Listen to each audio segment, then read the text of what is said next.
This is Annie Grace, and you are listening to This Naked Mind podcast, where without judgment, pain, or rules, we explore the role of alcohol in our lives and culture.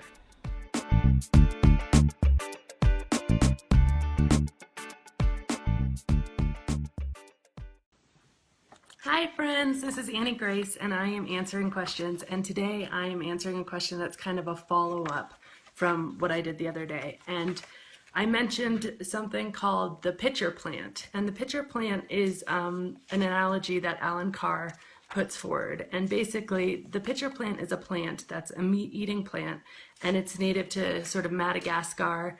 And what happens is that if you're an insect and you're flying through the woods, the pitcher plant emits this smell that's really intoxicating, and it smells great, and it smells like nectar, and just this beautiful smell. And so it attracts its insects to it, and you land at the edge of this beautiful looking plant shaped like a pitcher, and you want to get a taste of this nectar, but you have to go sort of inside the rim to start to drink the nectar.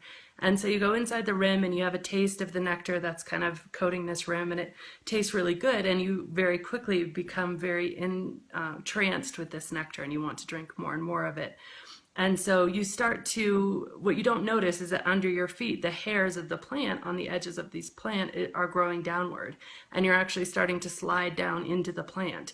And it takes you a little bit to notice this, and you maybe notice it, you know, and look around and realize, well, at least I have wings, I can fly out of this plant. The other thing you don't notice is that your feet are becoming more and more ensnared and more trapped in this very sticky nectar.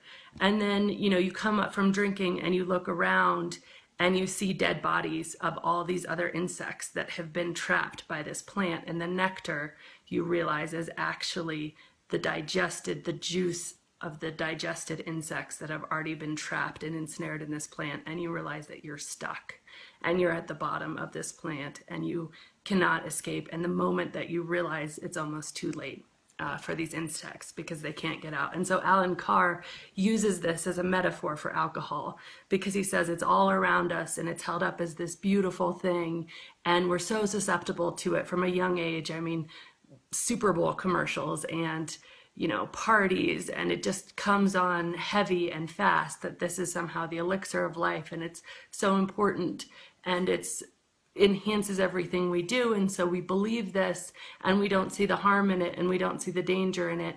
And then when we start to see the danger, when we start to see the harm, it's after drinking for quite some time, and it's after realizing that our tolerance has grown, after realizing that we're drinking more than we ever set out to drink.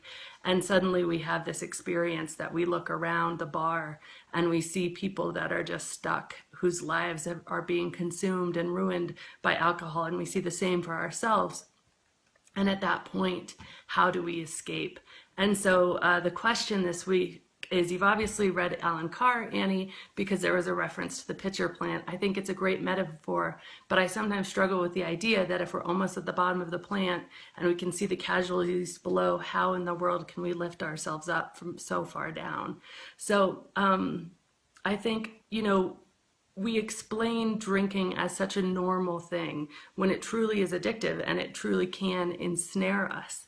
And I think that that is one of the things that we turn a blind eye to so frequently in this society. I mean, do you recall making a choice to ever drink every night, or to ever drink as much as you're drinking? You know, I certainly didn't. I didn't ever make the choice consciously to say, yeah, I'm going to increase, you know, the amount I'm drinking. No, you know, tolerance snuck up on me, and this dependence snuck up on me. And if you think about it too, in terms of the plant, this trajectory that you're on with drinking, how many people do you know in your life, and let's exclude college party days, but you know, your peers that you hang out with, that you drink with, are they going to be drinking more or less in 5 years than they are today? Are they drinking more or less today than they did 5 years ago? You know, we're on a trajectory, and we're on a trajectory of drinking more. And that's just the nature of alcohol. Not only are we building a tolerance, but it's also addictive.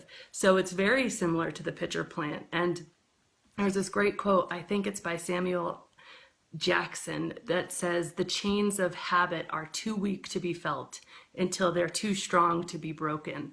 And I think it's very adept, because often at the moment that we realize that, oh, this is not everything I thought it was. This is actually the nectar of death. There's actually, this drink is made of poison. It's causing cancer. It's doing these horrible things in our society and our lives. We realize this at the moment that we're already stuck and we start to struggle against it. And so the question is, in essence, well, then how do we escape?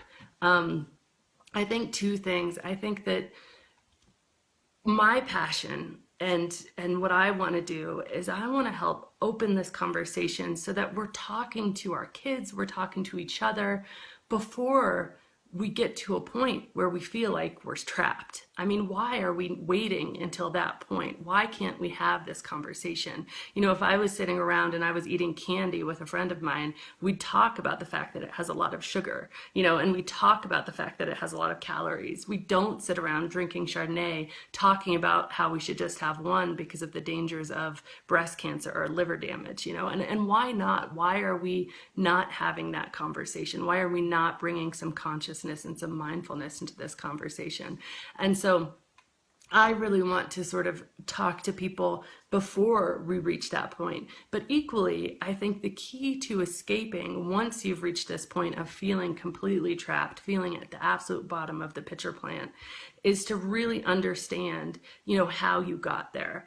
And this is going to get heavy on the brain science, and I'm going to do my best to make it as simple as possible. But many studies show that addiction is really deeply connected with stress. So this is one of the reasons, you know, that people can go on for years and years and years just drinking socially, just drinking on occasion, and have that not develop into addiction. And I think often when you develop into addiction, it's when you start drinking to self-medicate, when you start drinking as a form of relief, and when you start drinking through stress. And that can happen because something stressful happened in your life.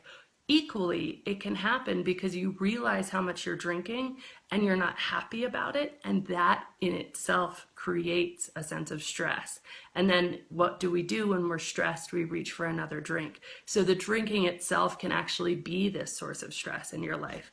But something really happens very interesting in your brain with high levels of stress. So you have all sorts of senses. You know, we know obviously about our sense of sight, our sense of touch, our sense of smell. There's all sorts of senses that you might not, you know, think of as senses, but your body has a sense of temperature, and it's always trying to maintain homeostasis. It's trying to maintain balance. It's like a thermostat. And so if you're sick and you have a fever, that threshold for your temperature actually rises.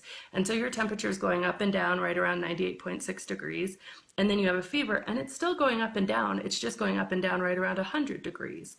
And when you're really stressed, there's something called your hedonic threshold. And this is from the research of Dr. Kevin McCauley and his work in a DVD called Pleasure Unwoven, and it's absolutely excellent. But what happens is that your hedonic threshold rises. So the things that you did before you were really stressed, before your body was flooded with cortisol, before whatever happened in your life, whether it was drinking too much or whether it was an external circumstance, suddenly your body is in this stressed out, really intense mode, and your hedonic threshold, that's your pleasure sense, and pleasure of course is something that relieves stress, elevates. So it used to be that if you were stressed out and you came home and, you know, your kid made you laugh really hard, your stress could dissipate. When you're really stressed and something extremely stressful is happening in your life, and sometimes it's trauma, sometimes it's change, you know, who knows what it is for each individual, that threshold actually rises. And so the things that used to relieve your stress aren't hitting it anymore.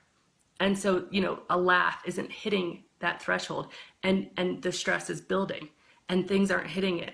And this again can happen just because you're drinking too much and you've decided you want to cut back and you don't know how. That is a very, very stressful situation. The idea that you might have to start to go to treatment or, you know, extremely stressful. And so the normal stress relievers aren't hitting it and your body is crying out for relief. And guess what? It will find relief. And that's why, you know, our painkiller epidemic, you know, it's tied in with the stress levels in our culture. Our addiction is tied in with the stress levels in our culture.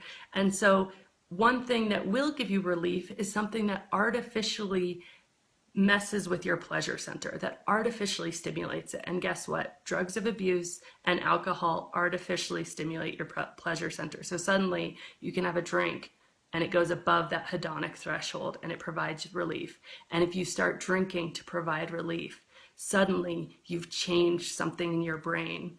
And the thing about it is that your body is so desperate for the relief of that stress. It is crying out in such a great degree for the relief of that stress that when you do something to relieve it, the dopamine release tells you what dopamine does. Let's take a second and talk about dopamine. It's the learning molecule. It's the thing that keeps us moving forward in evolution.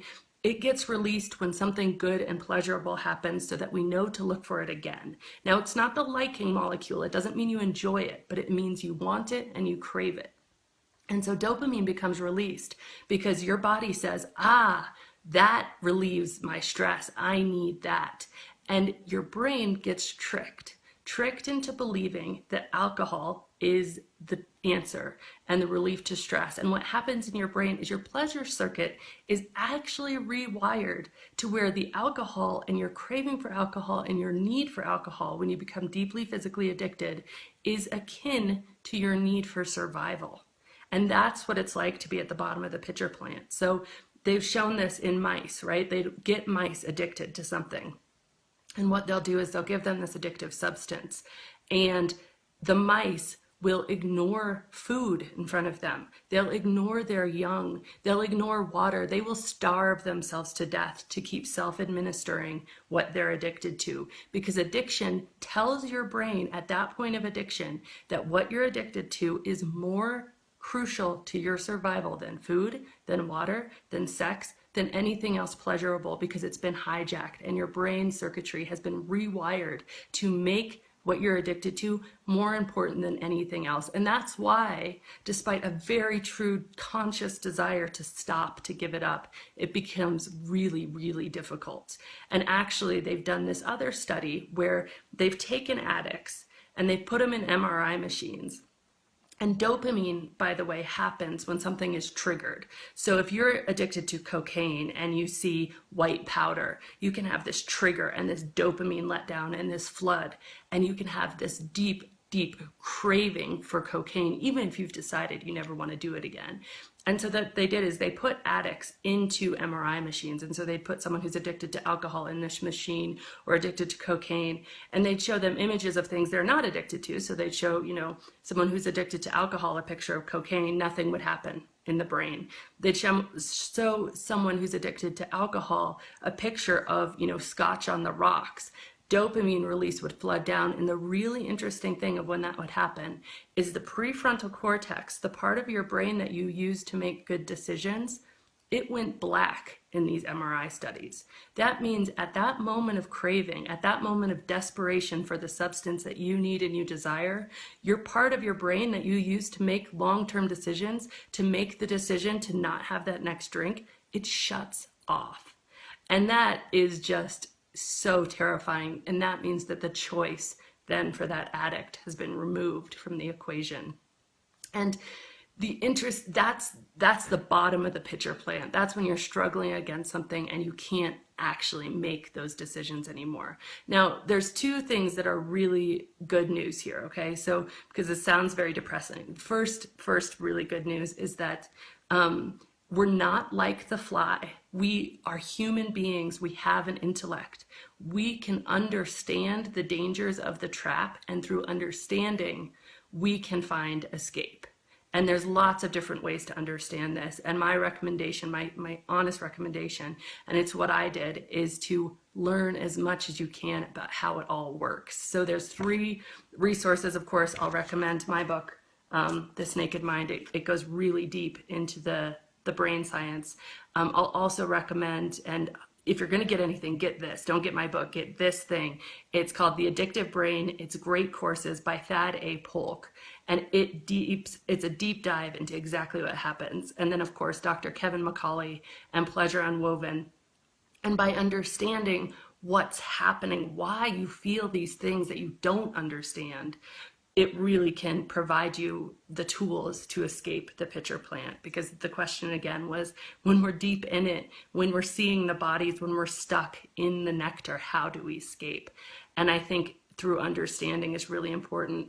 And then the other thing that I'll say is that Most of us aren't there yet. Most of us aren't at the place where if you put us in an MRI machine and show us a glass of wine, our prefrontal cortex is going to shut off. We're not there. Now we can get there. It is so true that if you drink enough over the right amount of time, the right levels, the right circumstances, you can get there. You can become addicted. They've proven this over and over in animals that people and human beings were organisms. We can become addicted to addictive substances.